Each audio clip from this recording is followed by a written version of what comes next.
laashashka waxa laga soo iibiyay cashuurta dadka laga qaado ee ay ugu shaqeeyo waxaana lagu xoojinayaa dakhli ururinta haddii aynu badeeni imika aynu cid kale ka kulmaysan kareen oo ogolaash ka haysan wadanka iyo mas'uuliyiinta ku shaqada leh waxay noqonaysaa meel fowdaha laga ugaarsado oo cid walba soo gasho maanta waxaan ugu bushaareynaya bulshada reer Soomaaliland iyo wasaaradda maaliyadda in ay ka soo gasho cashuurta kalluunka ee xeebta Saylac laga qaadaa lacag wanaagsan oo ka muuqata budgetkana si fiican uga muuqata si haddaba tan ay u xoogsanaato waxaan ballan qaadanaa wasaaradda maaliyadda haddaan nahay in goobaha kale ee inta awooddeedu tahay aan ku fidino doonyahan oo kale si aan dakhliga waa inuu noqon xagga loogu wada ciirin doonyaha dhan xagga u tagin oo haddii halkan aad loo kuleeyo xagga kale waxba laga qaadin doonyaha waxay tagayaan halka cashuurta lagu yareeyay ay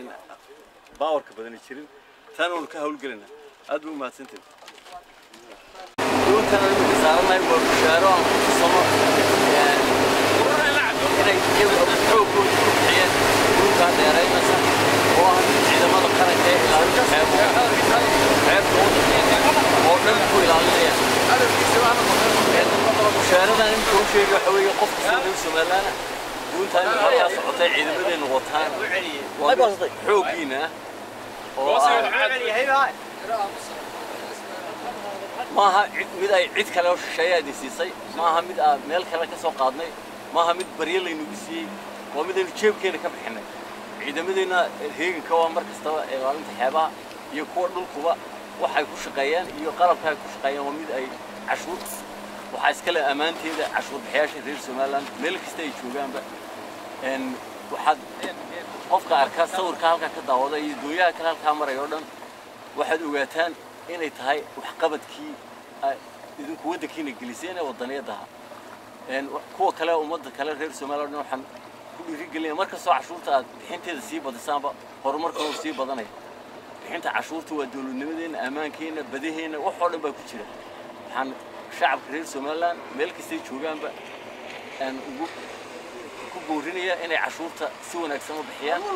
شغالة وسارد مالية يو تدك كلا دخل كقيب قاتسين إلى هذا الحيبها عيدا كإلى هذا عشورها يو عيدا كلا هو قرن كيو عيد كسوى وسارد مالية الله شقيسة وحن وجمع هالنقيا شقادر في عين نلاقبتين صحافة دنا يجمع وجمع هالنقيا ومركز تبي جالسيسة وسارد يو وهرمرك دولة ده شعوبته وما تسنتي بسم الله الرحمن الرحيم ما أنت بشوف هاي اللواتك بشي أفراد السنة كان لبضة كونية شنية طوكة وحال القصة قلنا هاي كاستم كارت سيلع يقول لك سلل خاصة القصة قلنا لي بك حبيبك ستحال نوت هاي معلمتي لوات نوت هاي هذا من هبين هرسوق الله وحكمت هاي الصعدال خرمير وسارد ماليد وكلا بحسك والله وأنا أهلاي كيف كان له قابلني وفكرة أجسمها كسمة يو أجسمها بسانيته إن أنا اللي بندق قبل كان أنا حرصان مرة كهراء على الكوري كلاباي وشالة بورمة سيلع يو لو يعطون شلة تشوفني ما تروح عم تغني إلى يجسيرد سعد الدين هؤلاء النص على حوي هؤلاء دردقلوا كوع عادية أو سارد مالد الصميصة سنة كستم سطح جار هؤلاء هسوا حلوجود داخل عشورة عصبنا بتشران يوحل كورنينا بتشران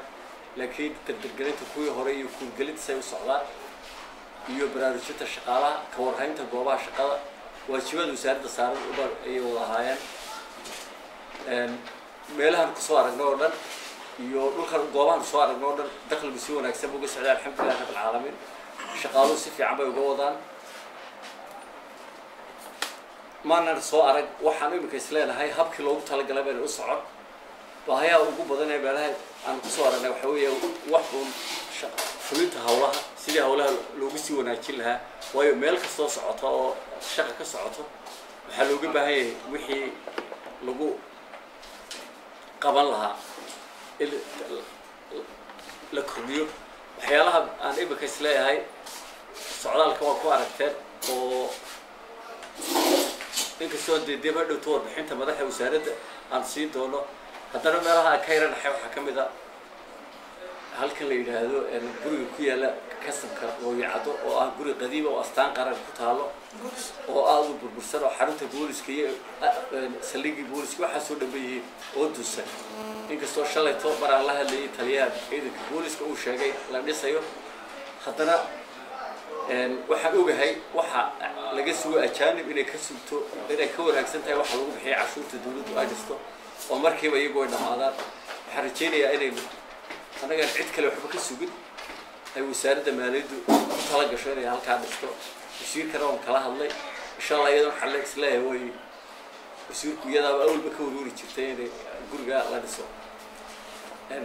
intaan gobolka joogana waxa gobol aad u nabdoon oo nabadgelyo wanaagsan iyo wax dhibaato ku aragnay ma jirto dakhligu si fiican u socdaa ilaa 8 track baa maanta jooga baabuur waaweyn oo alaabooyin kala duwan dawo sigaar sharaab iyo xeelo kala duwan sida halkan maray oo taagan imka qaar ku taagan yihiin socdaalkana ku soo maray ilaa bari ku sii joogi doono gobolka hadii la yiraahdo wuxuu loogu dhamaaday si wanaagsan waxa loo kulnay madaxda laamaha dawladda kala duwan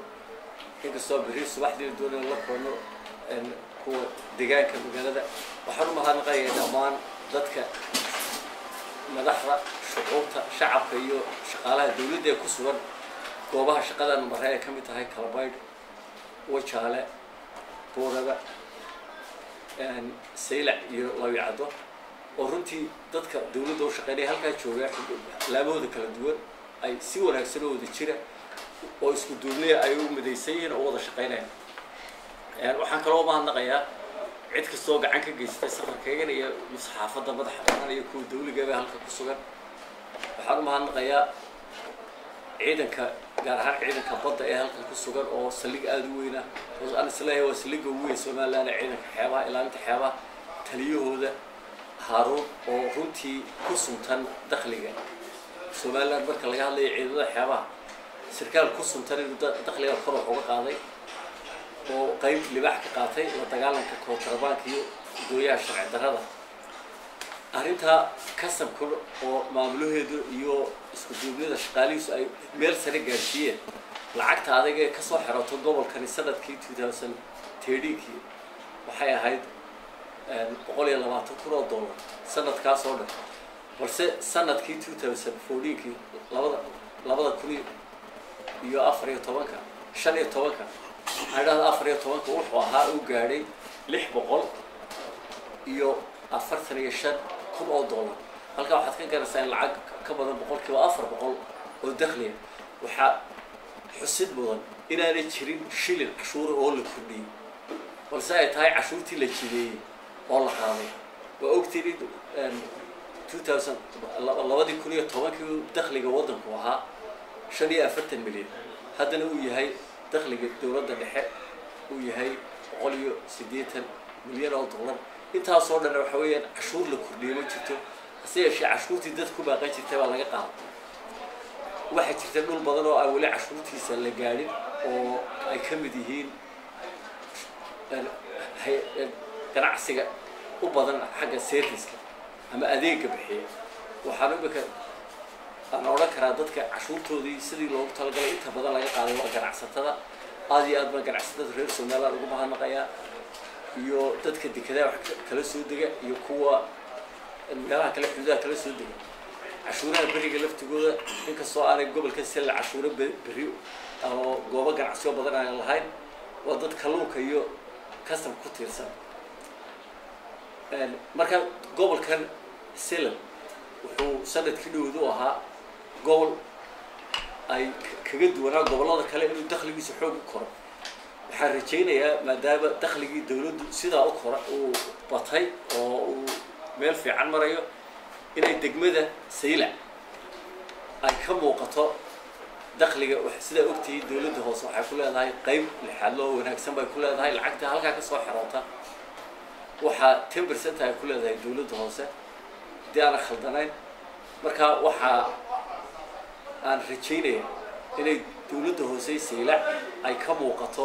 lacagta faraha badan ee soo gashay aan hore u soo gali jirin sanadkii dhowid ka hor dadweynaha reer Saylac baabuurta badan ee halkaa maraysa maalin walba agtooda lagu cashuurayo ee ay inkastoo iyaguba ka xoogsadaan oo dee dakhli ka soo galo mid xamaale iyo mid dee si kala mukhalasnimo kaga shaqeeyaan haddana waa inay dakhligaa soo gelaya ay magaalada ka muuqato oo ku buurinay waxaa kaloo iyagana ciidamada la shaqeeya ee cashuuraha kala ilaaliya waxyaalaha ay tabanayaan ee ka mid tahay sida shidaalka sida gudooyinka la dagaalanka kontrabaanka oo kale inay wasaaradda maaliyaddu way wixii ay la qaban karayso way la qabanaysaa ummadda reer Somaliland iyo cashuur bixiyaasha waxaan leeyahay fursadan kaga faa'iideysanayaa inay qof kastaaba guddiga dhiishaas waajib adag baan saaran haddana wasaaradda maaliyadda oo culus waajibka ilaahay amarkiisa u baan ku fulin karanaa waxaan kale ku fulin karanaa amarka ilaahay oo ugu sii daray dadaalkayga iyo idinka oo gacansiintiin aad iyo aad baa mahadsantahay